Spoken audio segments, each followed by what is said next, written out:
Internet arrived in our daily lives in the middle of the 90s. 10 years later, we've even forgotten how we got by before. I don't think I've ever seen a company, not Apple, not eBay, not Cisco, that grew as fast as Google just skyrocketed. We've learned how to surf, click, and use the web and email.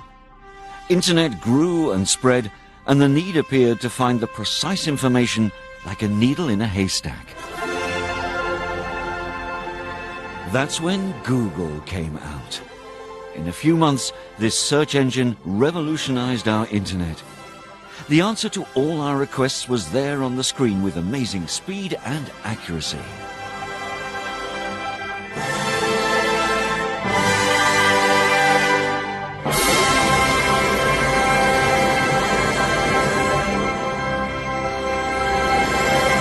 I was out there in the early days when there were maybe 30 people sitting in offices, bringing their dogs, sleeping on the floor at night. Went back 6 months later, and now there's a couple hundred, and they've filled up the entire building they were in. Went out again a few months later, and they were in multiple buildings. And now you go out there, and there's this giant corporate headquarters and building after building, and they're this worldwide titan with thousands of employees. Google has set up its headquarters in the heart of the Silicon Valley, the Googleplex. To go from nothing, basically, two guys with an idea, sitting at Stanford, to a company with a market value $30–40 billion 5 years later. That's pretty impressive creation of wealth. With a billion daily users throughout the world, Google fuels fascination and controversy. Aren't they too powerful and secretive? Don't they know too much of our personal info? Can we trust them? If nobody controls Google, will Google control us someday? And why are these strange lamps everywhere? It's a particular object that many Googlers have on the desk, and if you wait a while, it blows up and it's like a volcano. Google half opened its doors to let us discover its world. In order to remember every bit of this journey, we created our own blog, our diary, The Thinking Factory.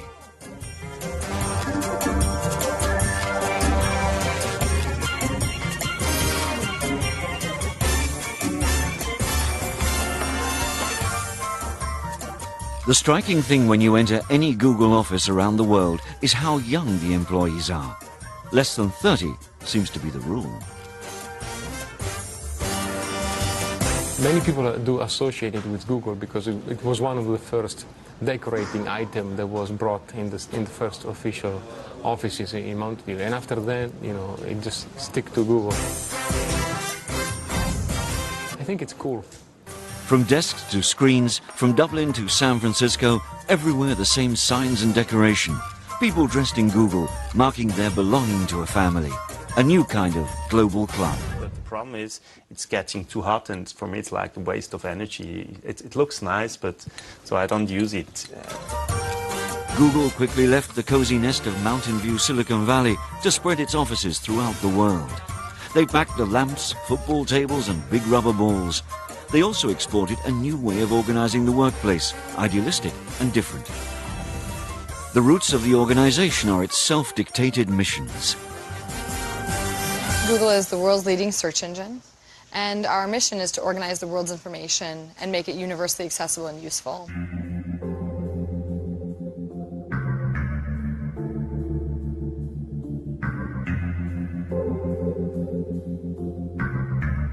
I'm Marissa Meyer, and I'm Vice President of Search Products and User Experience. A lot of companies sort of suffer the misfortune that they have to rewrite their mission statements later to make them match what the company's doing. And this is actually the initial mission statement as written by Larry and Sergey of September 1998. The founders have only known two things, university and Google. When I met Larry and Sergey, I was at Stanford and I knew what computer science PhDs were like, and they rollerblade, they eat pizza for breakfast, they don't shower, and they don't have the manners for that when they bump into you, they would even say they're sorry. And Larry and Sergey had gone from being those kinds of people to being pretty polished businessmen that were able to express a vision for what they wanted to achieve in the world and what they wanted Google to achieve that I thought was really powerful and compelling. Don't be evil. Organize the global information and make it available to everyone.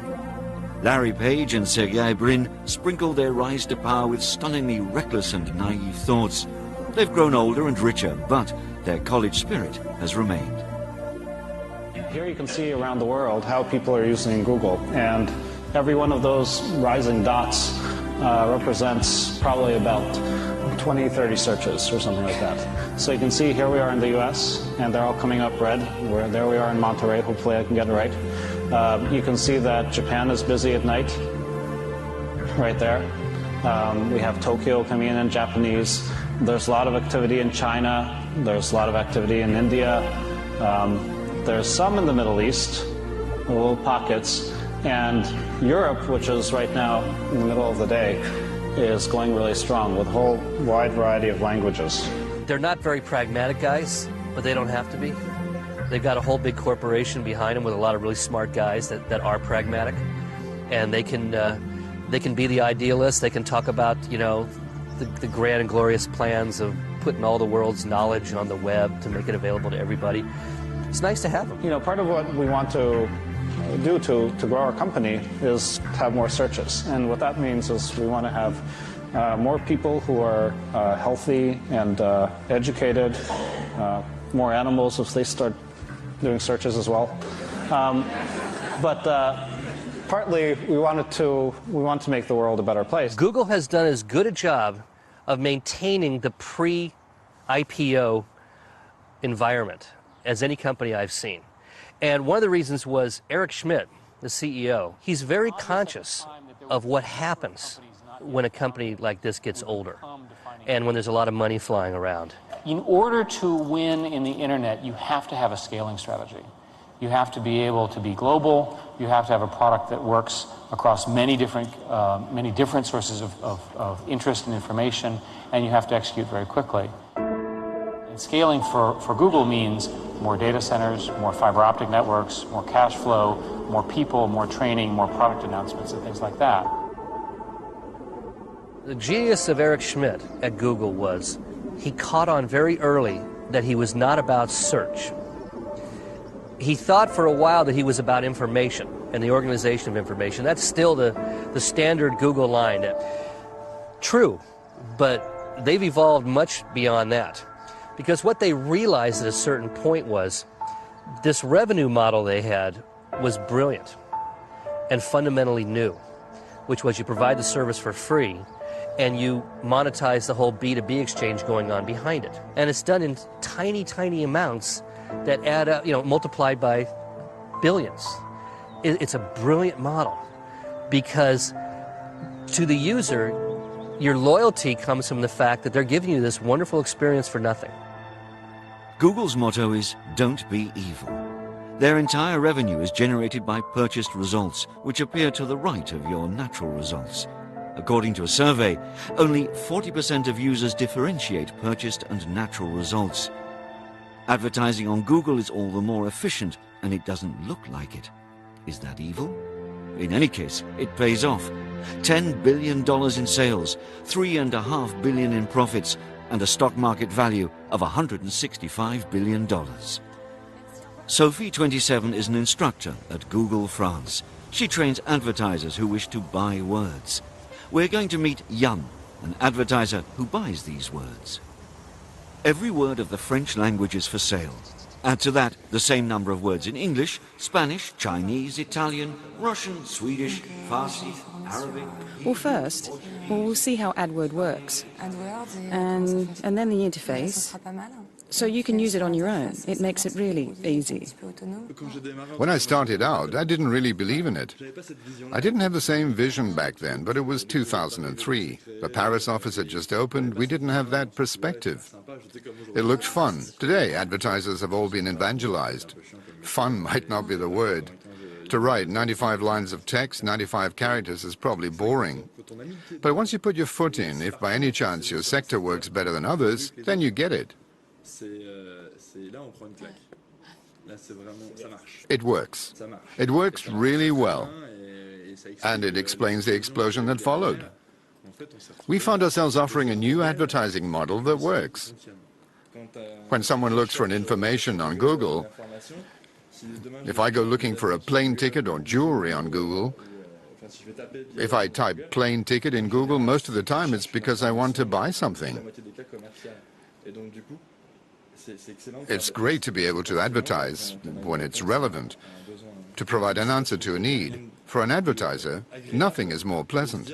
We don't have to create a need, we're answering an existing one with the right solution. And our job is to make sure that our client finds all the words that might come up in an internet search. Finding the words is our first job. We think about what someone who's looking for a keyboard might type into a search engine. We have different tools for that, suggestion tools. We start with a basic computer keyboard. By computer keyboard, then we go into computer equipment, computer retail, computer store. Different models too. Yes, models. And then we link these keywords to the ads that you see on Google, actually. That's when commercial links become interesting. Only 8 of them fit on a page where there are 10 mixed natural results. Even I, as a web user, now that I know the system well, when I look for a product with a search engine, especially Google, I consistently check out the sponsored links. Sometimes I laugh because I see what my colleagues are up to. But if I want to buy a plane ticket on the internet, I know that that's where the big players of the market are. They're ready to spend money to draw me in, so they should have an interesting offer for me. Search and ads is our core. And so we need to make sure that that core of our business and the core of our offering works really well, which is why we staff the majority of our engineers there. That's where a lot of our technological advancements come in. Then there's sort of an area of 20% of related projects, where there we can afford to be a little bit more speculative, and so we can afford to try something out and wait and iterate and make something better to make sure that it really fills the user needs well. And then there's sort of a 10% of the people that we actually allocate on very speculative things, things that are far-flung and have very little to do with search, but we think are interesting and promising. To support its frenetic innovation and global expansion, Google has started a vast hiring campaign. There were 39 proud owners of lava lamps in 1998. There were 14,000 in 2007. Google gets about 1 million job applications per year to enter one of the most exclusive technological clubs on the planet and be part of the experience. Becoming a Googler, a Google employee, means running an obstacle course for up to 8 months. You answer questions such as, how do you sell to 1 million people? Or, how many ways can you paint an icosahedral with 1 color out of 3? Basically, every smart kid coming out of college in the world right now wants to work at Google, just like they did in 1990 at Microsoft. And so they're getting job applications from everywhere. They're getting them from Europe, they're getting them from India, they're getting them from China, they're getting them from all over the United States. And they can pick and choose whoever they want. I think that we had a vision for the types of people we wanted to hire, but that vision was really diverse, right? We wanted Google to reflect the world of people we hoped to serve, and so we wanted people who had really diverse interests. So from the very beginning, there were people here who were brain surgeons and chefs who had worked, all over the world for different types of people. So Google is getting to pick, the creme de la creme of every new grad in the world. Well, I applied for the job when one night during the summertime I was looking for stuff on the internet, and I found this position on the web saying looking for Italian people to work abroad. So I thought it could be interesting. I was at the end of my career due to my previous job, so I was in a quiet period of my life, and it was, I think, time to change. And just for fun, I applied, but I never thought I could have get it because. And I applied for Google without the idea that they're gonna take me. Google sounds like so big and so huge. So when you're applying, you actually don't think that you're the person they will take. There was an initial policy. When a team was hiring, everyone was entitled to an opinion. Most people have several interviews a week. They have to write regular, detailed reports, mark people. Some have to attend hiring committees and compare people. All this is very organized, but very democratic. It's more than just a dozen people that have a veto on everything. I did my first job interview on the employer's side here. 6 months after you've been hired, you're interviewing people. It's a big responsibility. It's very positive. I think that the idea of having several people meet each applicant, it's important to vary the points of view. The applicant not only meets his future manager, but also his future co-workers and sometimes those who report to him. It's with different, like with your colleagues, with some of your colleagues, then you have with your managers, then you have with people from different teams. It's just to see you in a different way because people ask different questions.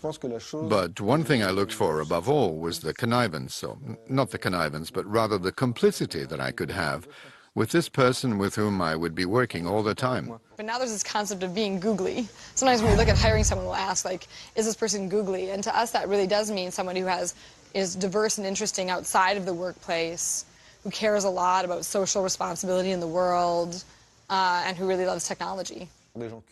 Interested people who are a bit original, people who have a real... people who would be nice to work with. We can always teach them the work afterwards, so that they do it well. But most importantly, we wanted a state of mind which is hardly definable. I think what they look for is, like, it's very important to be a team player being here. I know it sounds like cliche, but we're all coming, it's a headquarters, so everybody's coming from a different country, and it's very important so you can get along with people. It's a set process that allows us to find the right balance and the right talent. There's no recipe and no algorithm for that. We'll call them all one by one so they can introduce themselves and do their little show. Whether you're from here or there, the Google culture starts here, where new staff is introduced. The Nooglers, a contraction of new and Googler, have to undergo a slight hazing to enter the Google fraternity. Gaël Meyer, Mathilde Delval, Maxime Bounen, and Naïm. This little weekly party is called TGIF. Thank God it's Friday. And today is Friday. TGIF, like everything else, is an international thing. We have a sort of tradition here for the Google newbies. Your mission is to take the mic and try to make us laugh. I'm Adrian. No, that's the beginning. So the embarrassing part. That was my embarrassing part now. I actually got a ticket once from Philadelphia police for public urination. That's good enough. I've composed, well, just like an anthem for Google. So actually, once you go ahead and visit the global network, the first thing you need is a good web search. We have search. Actually, we've not search. So go ahead and visit our webpage, gwgle.com. It's open 24/7.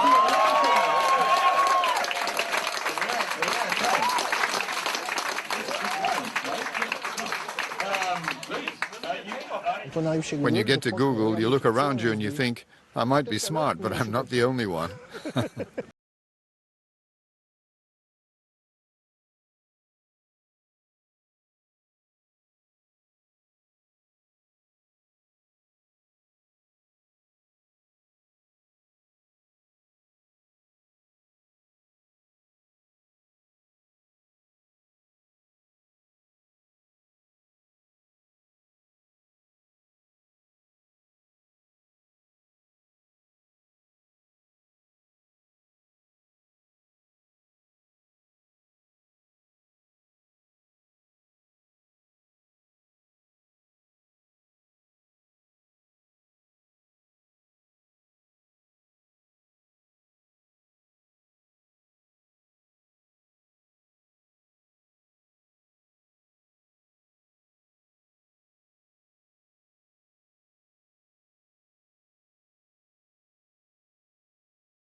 And once they go through that initial phase, through that initial coaching, then they're good to go and they're on their own.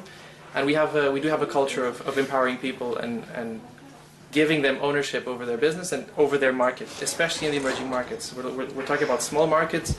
The teams are small, so there is that true sense of ownership and responsibility, which we foster in people. Konstantina has been a Googler for a year. She was 28 when she left Bulgaria for Dublin to become president of Google Bulgaria. She's the only one here who can solve Bulgarian advertisers' problems. Her best friend is president of Google Romania. Count the flags and you'll see that Google has invested the whole world, because words are for sale, as much in Bulgaria as in Ukraine or elsewhere. The most stressful part is that you're calling from Google. So Google is calling the customer, and it's like I was feeling that I need to be professional enough and good enough to speak with these people. And later on I understood that I cannot always know the answer, and there is nothing bad saying I don't know and I will check and I will come back to you later. At the beginning it was really weird that there is not somebody who is checking me every day what I'm doing. That was something that really stressed me, because there is nobody actually checking you. It makes me more relaxed, because I know that if I need a break, I can just go and sit and have a coffee and know I won't have any comments like why you're not working or something like this. So it makes me more efficient, because you plan your own time. For Google, the best ideas can arise between two doors. Therefore, this in-between is organized. Football table, pool, ping pong, video games are a way to extend relations between co-workers. Ideas are no longer exchanged via instant messages or emails, but through face-to-face meetings. It's a new way of improving employee creativity. Well, we just put some stuff, which we have to, about some reminders about our work. Then it's the googly stuff for sure.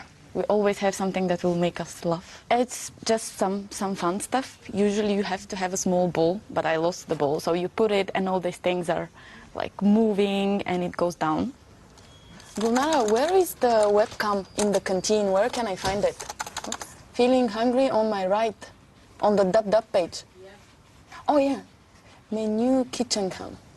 Yeah, okay. It's 12:20, so people usually go around 12:31, but it's spread, so not everybody's here. That's the menu. Yeah.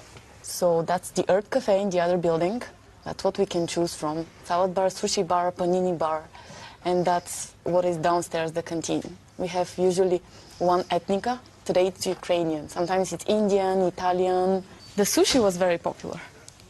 Had sushi every day, now we're sick of sushi.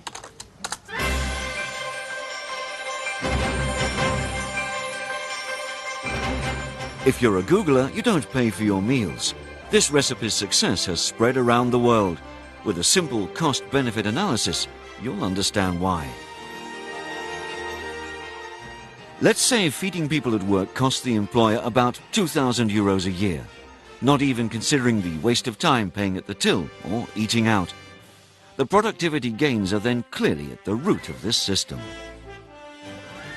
Free food is also one of the best gifts to an employee. His or her love for the company is multiplied. And his work hours too.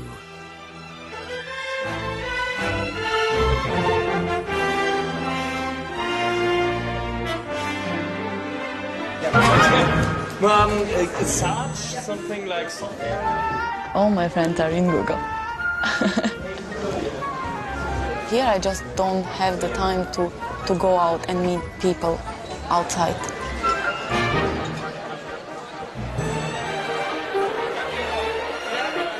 It's just because when you arrive here, you're alone and you meet the people here. So everybody coming in Dublin is exactly in the same situation. So we all come, we don't know anybody, and we need to make friends. Where you can make friends, you can make friends here. And it's very easy because it's very open and people around you will come and make friends with you.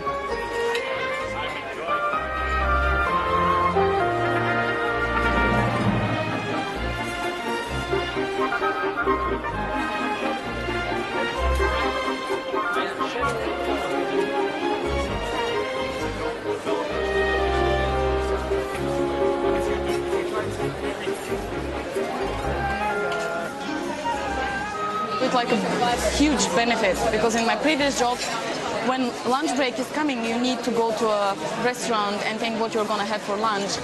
For this, you just don't think about it. And you come downstairs, you eat, you just come with the friends. It's a good way to socialize with people, like, you know, to take your time and talk to people. And since scrambled eggs is my highest cooking skill, Google takes care that I actually eat some good fruit from time to time. So yeah, I appreciate it. It's nice that you have that. And then it's also nice that you add like a couple of pounds, kilos, and then you realize that, well, which is why they put in the gym. Yeah. Yeah. So we have free food, but we do have a gym too, and a massage. But still, I wouldn't go to a job just because I have good food. I mean, it's a nice benefit to have. This is a world of computer specialists. These people spend their days glued in front of their screens, writing codes and text. In this job, work rhythms are very intense. You can spend 6 hours, 7, 8 hours, 10 or 12 hours in a row sitting in your office. And what we have here is the will to create a healthy lifestyle for the employees. This lifestyle will make it easier for them to work longer hours without feeling cooped up or exhausted.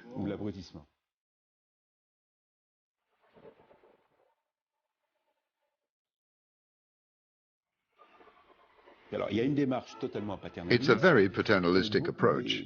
Many of Google's social innovations already exist in Europe. The work councils provide those benefits. Since it doesn't exist in the US, Google reinvents it.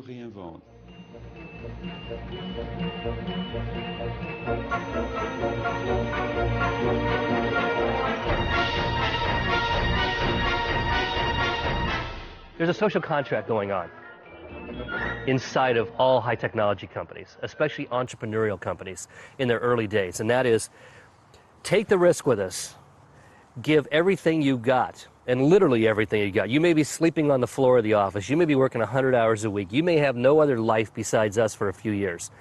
But if we pull it off, you're going to be wealthy beyond your greatest dreams. Google's one of those cases. They actually did it. Did it chew up people? Oh, I have no doubt it chewed up people. They don't burn out because the company's too successful or too demanding. It's that demand lasts too long. You can't do this for 10 years. For 4 years I was involved in politics because I was elected vice mayor of my city.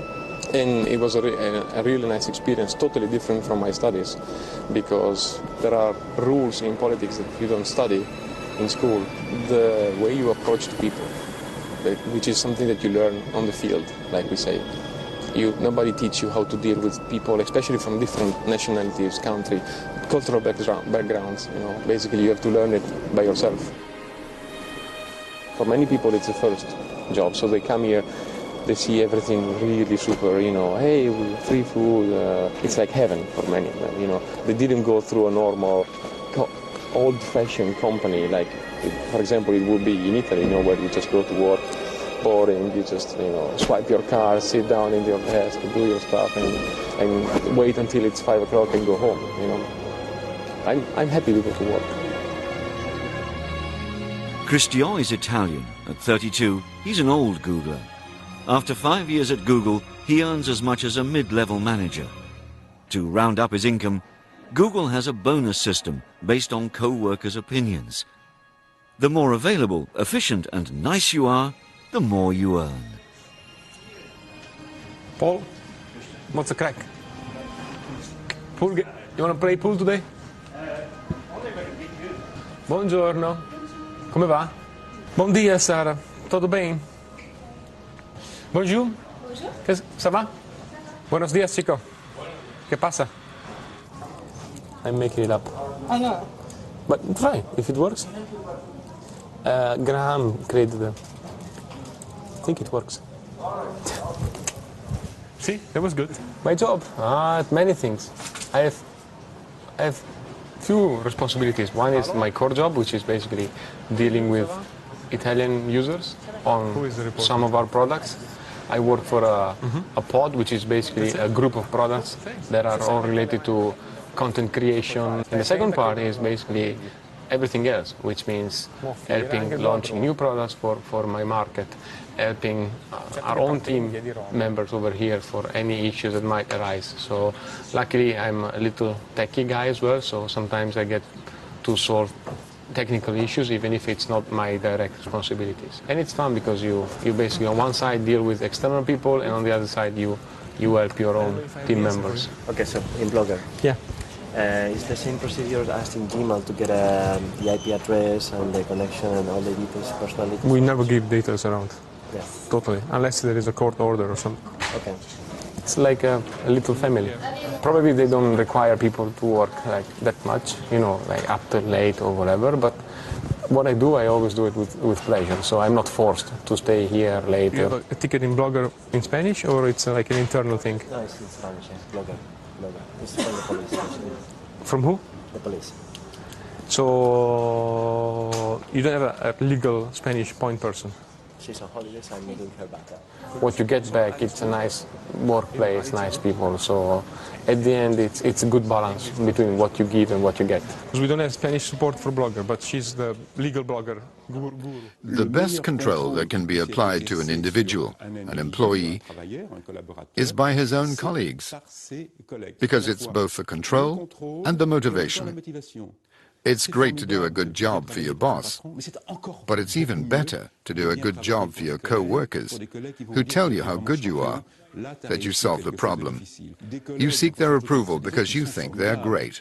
And just so we're caught up, Lee is in Mountain View, Toffee's on his way back from Mountain View, Alex is in Hyderabad, Abhilash is at Mobile Offsite. Somewhere. Have some news about that, which is really interesting. First off, there's a request, it's called the Death by 1,000 Paper Cuts, and so as part of the senior staff, Dublin's trying to come up with a list of top 10 things that are hindering execution.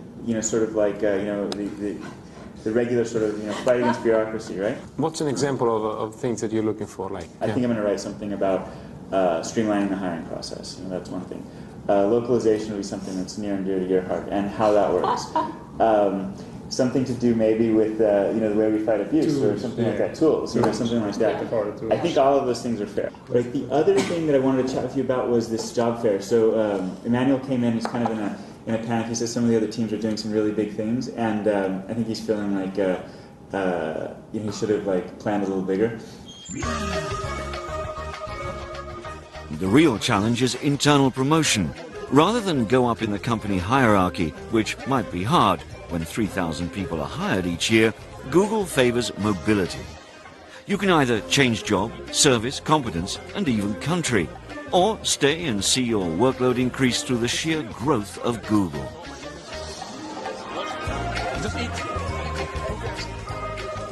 Since recruiting takes so much effort, they try to keep their employees. Hence this new kind of fair for departments, where they try to draw in Googlers in pure Google spirit by using again and again trademark gadgets and college humor.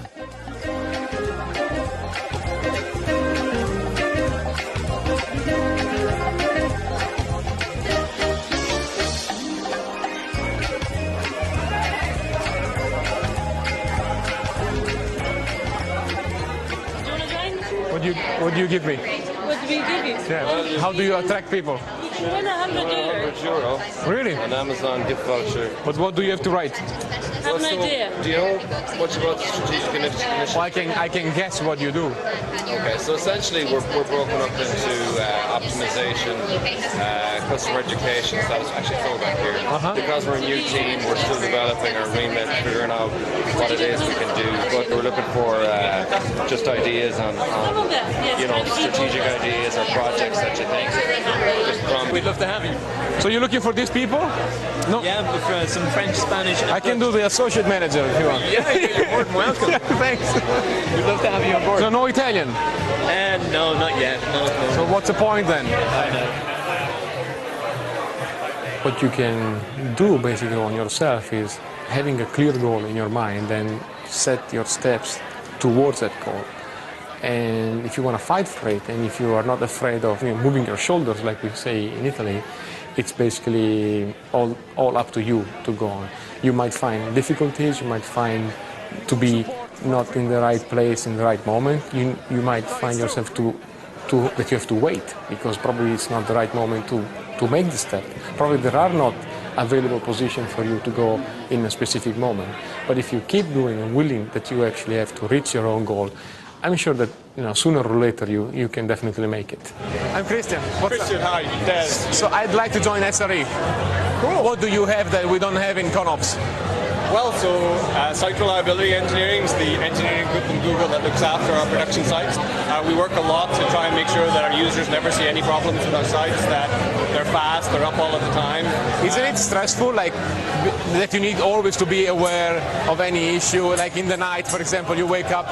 Yeah, well, we're actually a global team. So, does it happen? Yeah, but it can happen. We've run the site entirely from Dublin in the past. So we'll get paged in the middle of the night. One time the Department of Homeland Security called us and said, why is Google down? Can we help? Yeah. And we said, no, we've got it in hand. It's pretty rare that we actually have an outage. But you never know. Anything can happen. And as an engineer, you always also have the 20% time project, right? If you have 20% time. Yeah, absolutely. Our engineers work on the same with some of the other teams. One thing that we've done that's fostered a lot of creativity is we've tried to empower the employees, give them a license to pursue that thing that they're dreaming about. And we've done that. One very salient way that we've done that, I think is really obvious, is we've provided people with what we call 20% time, where we basically say, one day a week, you can work on whatever is most important to you. And it may not be what you're assigned to work on. It may be, just something that you're really passionate about. But we believe that when we take really smart people with the kinds of backgrounds that we hire, and we turn them loose on something that they have a lot of energy for, even if that's not something that we maybe envision strategically, really beautiful applications come out of that. Engineers are a separate class at Google. They're better paid, less supervised, and have 20% free time. A 20% bonus in creative potential for Google.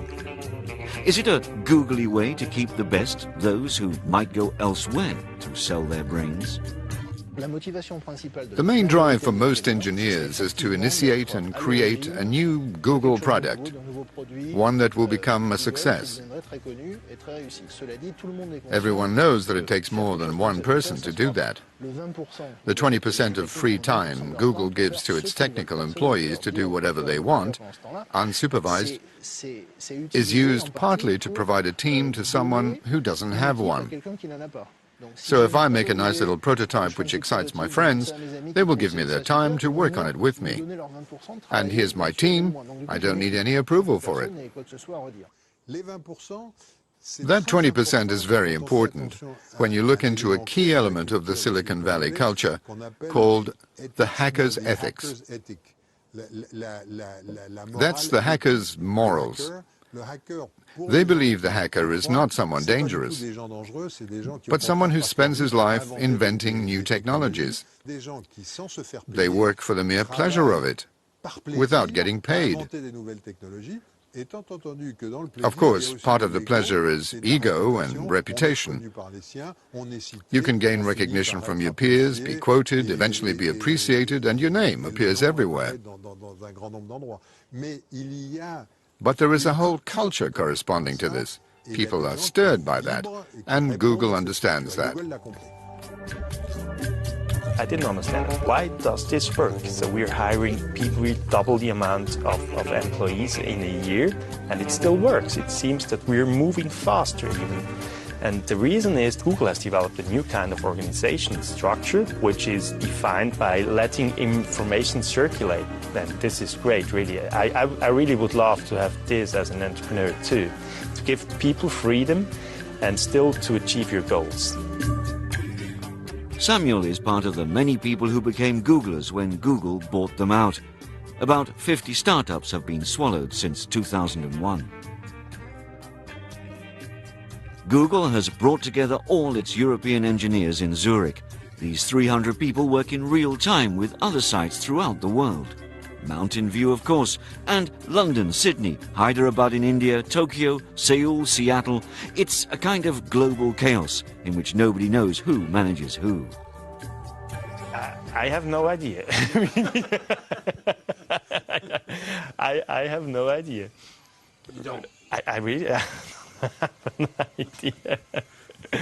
So yeah, so there is the VP level, and afterwards there is I don't know. I just know that there must be 3 levels, but yeah. And talking to VPs and getting in touch with them, even with the CEO, that's just easy as that. Write them an email, you're getting an answer back. So you can't do innovation from top down. So if Eric Schmidt says, hey, let's add a certain function to a map, so and the engineers don't even understand what he's talking about, it doesn't work and blocks everyone. So it's better to have these small units. They're creating innovation. Then you're fast, so you can take your decisions and move on. So you don't have to ask for permission or whatever. It's not a top-down approach, it's more like a bottom-up approach. But that means like discussing a lot. There is no one saying, hey, you have to do that. So, but you have to convince them, hey, that's good for us, it's good for the company. And so you have kind of a really democratic approach, I would say. We're in a situation that is both very laid back and at the same time ruthlessly controlled. Employees constantly watch each other as they work together. And you have to realize that Google is a whole system. And this system revolves around methods that are extremely appealing, but very firm at the same time. It's a mix of cool and unforgiving. And Google is unforgiving when marketing new products that come out at an arrogant rate. On public and corporate fields, Google has decided, just like with its research, to conquer every computer on the planet. As it is a huge company, as we have a global audience, we need to test everything before launching, and so that takes time. But because we are a huge amount of people, of engineers working on that product, the launch cycles are very, very fast, seeing it from outside. But it could be faster if you're inside.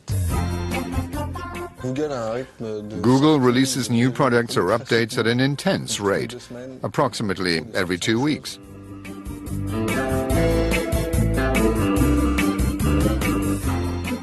Sergio is an evangelist for Google, a new breed of crusader. We have consumer products which are free, like Google Maps, for instance, and we have client products. Altogether, that makes for a lot of merchandise. Every 2 weeks, we gather all our teams to tell them about the new stuff. There are 4 or 5 different items on the agenda each time. I'll set everything up after my yogurt. What Google has is they don't have to sell anything. They just give you new free things. So he can go into a market like Google Earth, and he can take all the existing firms in that market that are charging people for the experience and just run them over. Sergio is taking us into the universe of Google Analytics, a program aimed at the owners of websites. Anybody coming to GAT or not? Of course, we would never miss one of your trading sessions. Sergio's audience today is made up of salespeople who will evangelize their big clients to the qualities of analytics. I know, it's terrible. I just ate 2 apples already. Their first topic, food. Well, you have to know something. At first, well, young guys, when they start at Google, like Sergio, he put on 22 pounds when he arrived. Hey, I'm on a diet right now. I think Sebastian put on 33. Well, we get fat because people eat so 8. much. Okay, we should start. This is the new interface. For those who knew the old one, like you, it's probably a big change. It's the orange that troubles me. So, visitors is for information on visitors. Content is the info on the website, like viewed pages, the most visited pages, entrance and exit pages. Objectives are objectives defined by the user on his website, so we can see if the objectives have been met. Are objectives the result of the contact? Or you could say that. It can be a thanks page after a purchase or a subscription. It can also be a web page or the download of a PDF file. It can be anything. Could you talk about the differences between Google Analytics and other products? These questions come up. Yeah. This is where we are. We're the big yellow spot. Well, in just a year and a half, we've eaten up the market. It makes sense, we're free. Wait, is this just for France? No, this is worldwide. As you can see, what makes us different is that we target both users who want simple things and those who want advanced things and can afford it. Our target is the whole market. The fact that it's free is a big advantage. Every time they introduce one of these new products, the day they introduce it, 10, 20, 30, 40, 50 million people adopt it that day.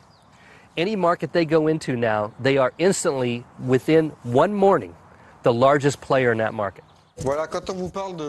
So when the problem of information privacy comes up, well, you can say, to make a long story short, you can tell them that we don't identify visitors.